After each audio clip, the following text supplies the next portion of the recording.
Aktar kmieni din il-ġimgħa il-ġurnal Politico kien irrapporta dwar il-kontroversja kbira li qed iqajjem fl-Unjoni Ewropea il-fatt li l-President tal-Partit Popolari Ewropew Manfred Weber u l-President tal-Parlament Ewropew Roberta Metsola qed jimbuttaw lil kap tal-Uffiċċju ta' Metsola, it-Taljan Chiocchetti, biex isir is-Segretarju Ġenerali l-ġdid tal-Parlament Ewropew wara li fit-tmiem din is-sena itemm il-kariga tiegħu is-Segretarju Ġenerali attwali il-Ġermaniż Klaus Welle.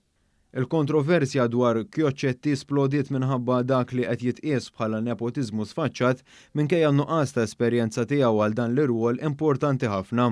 Alessandro Chiocchetti kien l-assistent ta' Marcello Dell'Utri li kien politiku Taljan li t-leminija ta' Silvio Berlusconi u l-instab ħati u ntbagħat 7 snin ħabs minħabba rabtiet mal-mafja ta' Sqallija.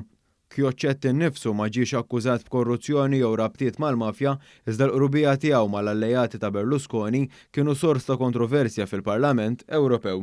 Politico żvela li sabiex il-Partit Popolari Ewropew jinstalla lil kap tal-Uffiċċju ta' Roberta Metsola fit-tmum tal-Magna Amministrattiva tal-Parlament Ewropew sar qbil biex jinħoloq Dipartiment tal-Politika ġdid fil-Parlament li jmexxih il-grupp tax-Xelluk. Fil-frattemp ġew illaxkat il-kriterji biex wieħed isir Segretarju Ġenerali sabiex jiġi żgurat li Chiocchetti jikkwalifika. Waqt il-laqgħa ta' tnejn ġie deċiż ukoll li tinfetaħ uffiċjalment it-tiġrija l-pożizzjoni ta' Segretarju Ġenerali fost l-oħrajn ivvutaw biex titbaxxa l-iskala li uffiċjali jrid ikollu biex ikun eliġibbli.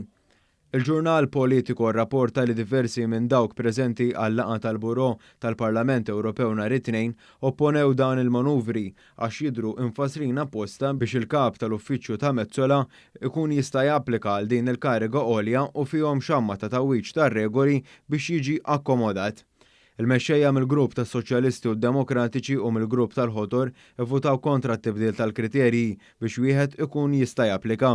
Madankollu, koalizzjoni bejn il-Partit Popolari Ewropew, il-grupp tar-Renew u l-grupp tax-Xelluk xejnet din l-oppożizzjoni.